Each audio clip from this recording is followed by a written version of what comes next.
YouTube. Today we're gonna cover on number one, why the media is so biased, and most importantly, number two, the hard and massive truth about news stations out there on the internet. About this is I'm gonna cover this question is a little bit emotionally charged. Really depends on the case, but we're gonna go ahead and cover it. On the first section that we have right here, number one, speed over accuracy and sensationalism and greed.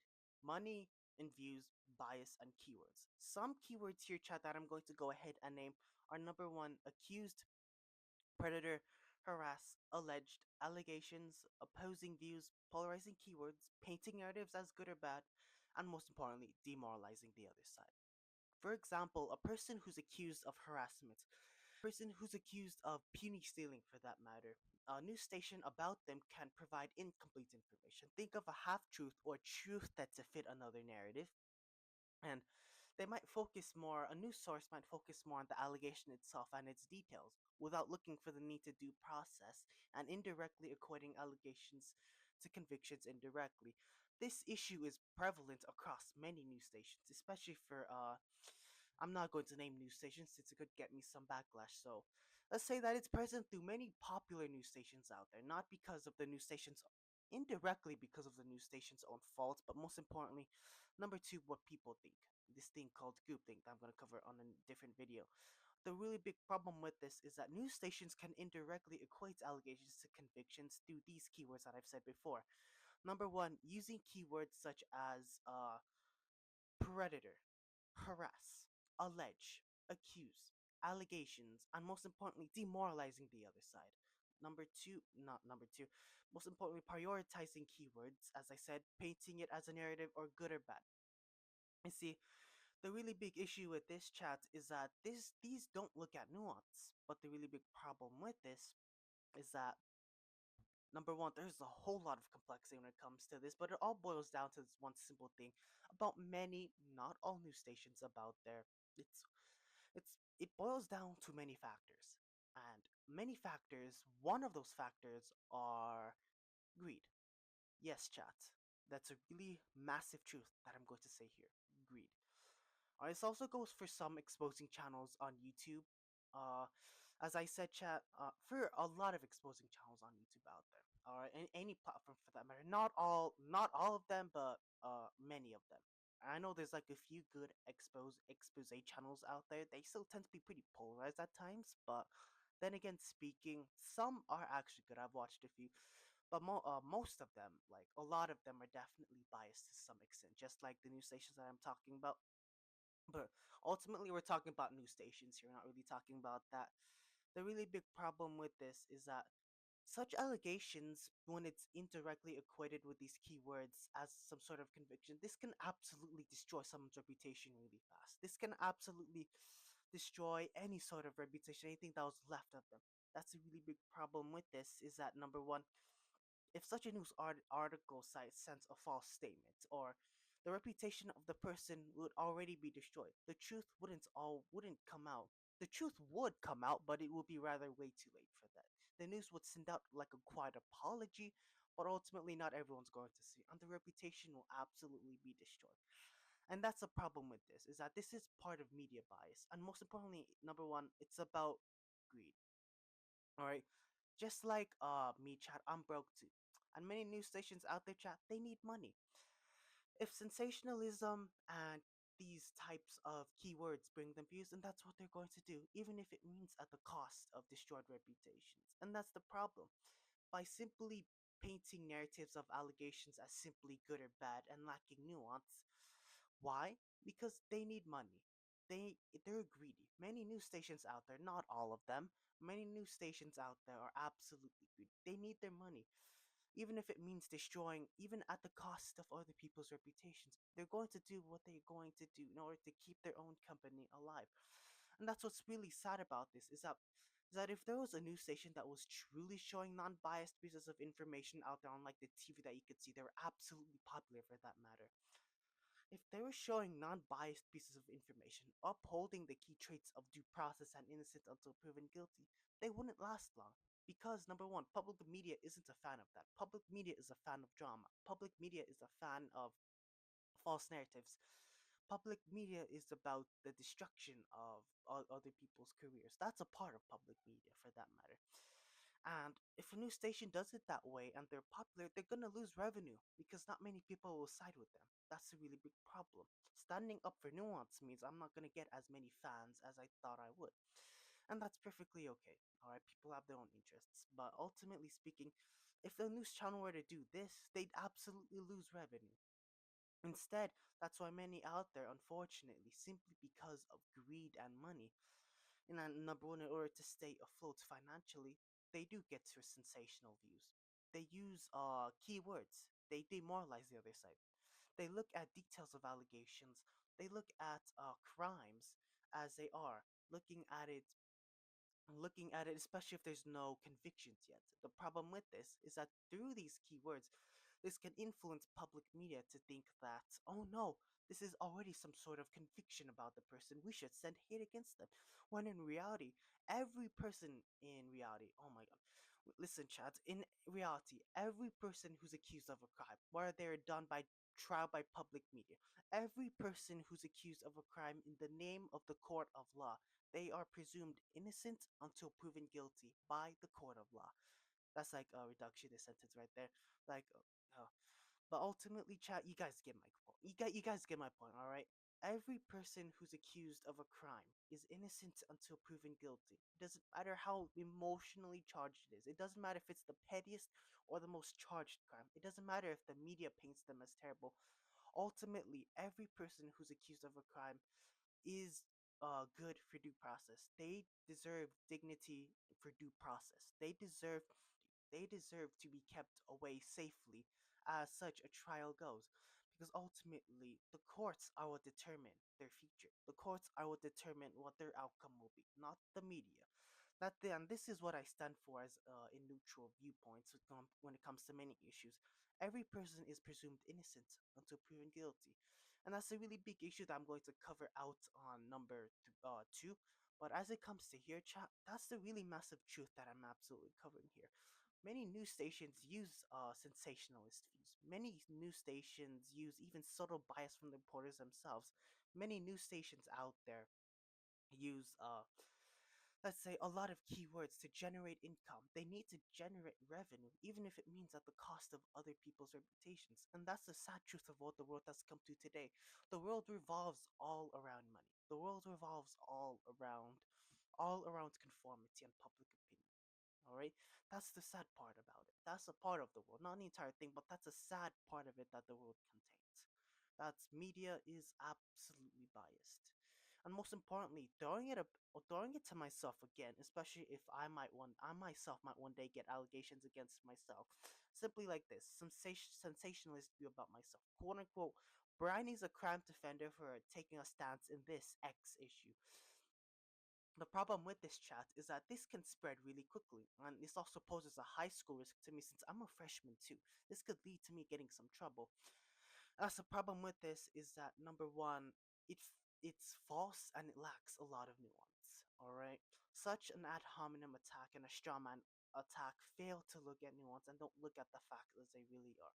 And that's a really big issue with this is that people can make allegations against me fast and boom, separated from all my high school peers, separated from everyone that I ever knew and loved. Heck, even if my GF in the future ends up breaking up with me simply because of that. Why? Because number one, media bias, and number two, the need for falsifying a lot of things, the need to also bend the truth. And that's a really big issue that I have here is that I'm absolutely willing to take this risk. Neutrality already comes with a lot of its risk, especially with being painted as some sort of crime defender. And simply because, number one, standing up for nuance requires lots of energy. Alright? I'll always stand up for nuance to morality. I'll always stand up to looking for both sides, look at both sides without emotion. Looking at it how the facts really are, not what the public opinion thinks. We're going to look at things with critical thinking and empathy, not what other people think.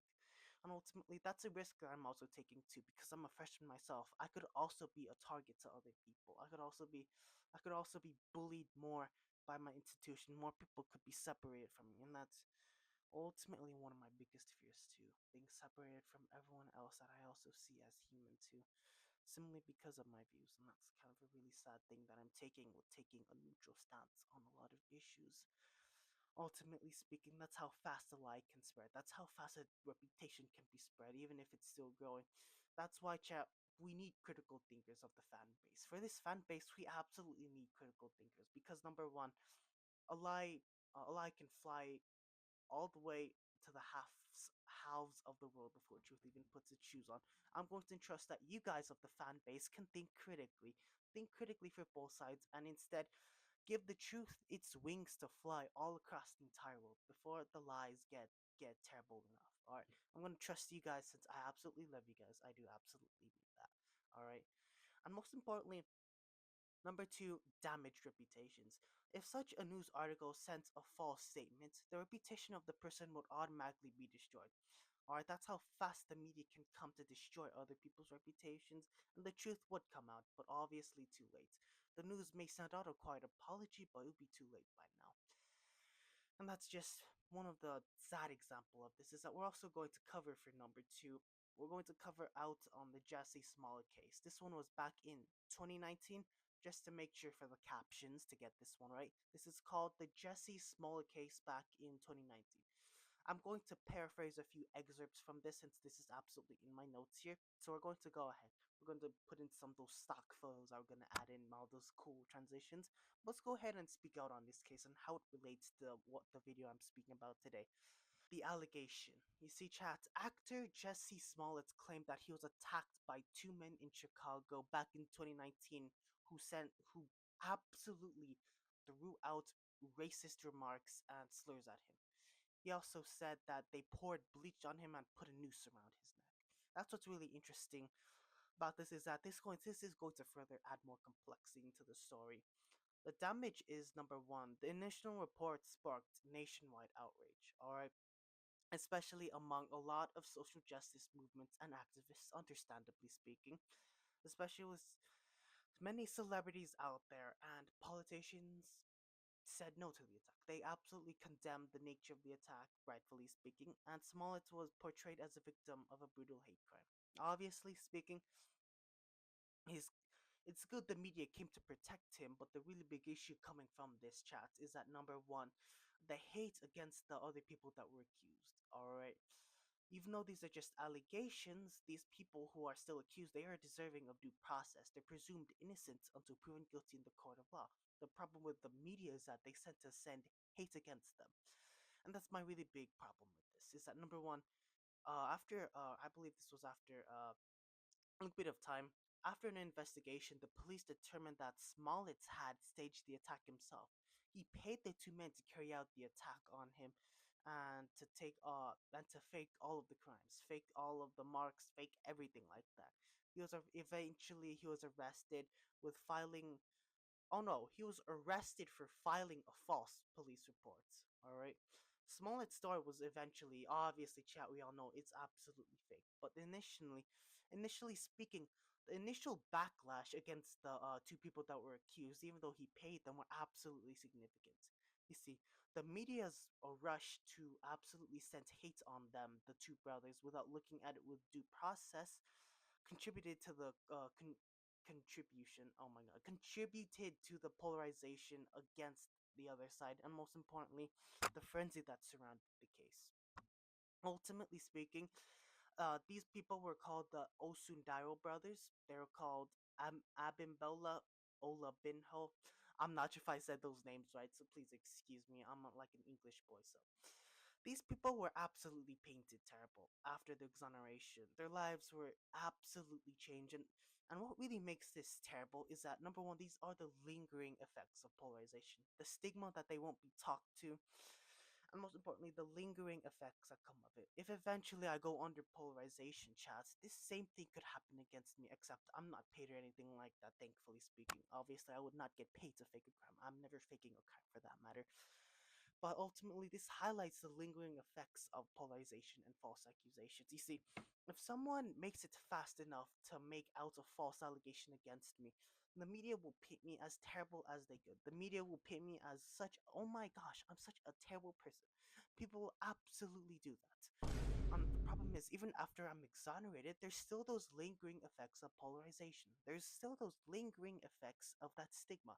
That's why, number one, I'll be separated from other of my high school peers, even though what stance could have been meant through many other ways instead of bad. All right, that's the problem with the lingering effects of polarization. If it ends up successing against me, ultimately we're going to be facing a lot of trouble. We're going to be facing the stigma too. No one wants to talk to me. My girlfriend would have already broken up with me. So many people would have already abandoned me, and no, that's ultimately no one wanted me. That's what's really sad about polarization, chat, is that I love you guys strong enough. Please, when it comes to false accusation against me in the future, whether I have a PR team or not, I will trust you guys to have critical thinking skills and look at both sides without bias. Presume me as innocent until proven guilty in the court of law. Presume me as innocent until proven guilty. Alright, I'm gonna trust that you guys have some critical thinking skills within the subset of my fan base. Alright, protect me as a person because ultimately, here, we're all human. We all have our own emotions. I have my own emotions too. I'm a person too. Alright, you guys have your own emotions too. Even the critics too. Even like the trolls that want to make away hate against me. Even like the victims might still not agree with my point. Even the rehabilitators of abuse might still not agree with my point. They're still humans too. They're people. Empathy isn't a weakness. I still have a lot of empathy for these people because ultimately they're still deserving of dignity and love just as much as you guys are, just as much as I am too. Because ultimately, in this fan base, it's gonna be pretty interesting. But ultimately speaking, chat, these are the consequences of polarization. This is what happens when news stations prioritize money and views and destroying other people's fan base as a result. And most importantly, number two, this is also the terrible sacrifice of polarization. As a society, chat, we've given up critical thinking. We've given up nuanced viewpoints in turn for strong reactions to the other side. Strong and hateful reactions to the other side instead of working together. Ultimately, chat, in many regions of the internet, not all, it's a sad truth. It's a really sad truth about what this world has come to today. Alright? I'm gonna can still make a difference. We can still do something. I can't appease everyone ultimately, because I try to appease everyone, I'll be a slave to their own thought mindset. Ultimately, we have to own up to our own viewpoints. We'll have to own up to the people that we are, chat. And I'm going to trust that you guys can also be defenders against polarization. I'm going to be trust that you guys can also look at things without emotion. Alright? This information as you will. Thank you guys for watching. See you guys in the next video.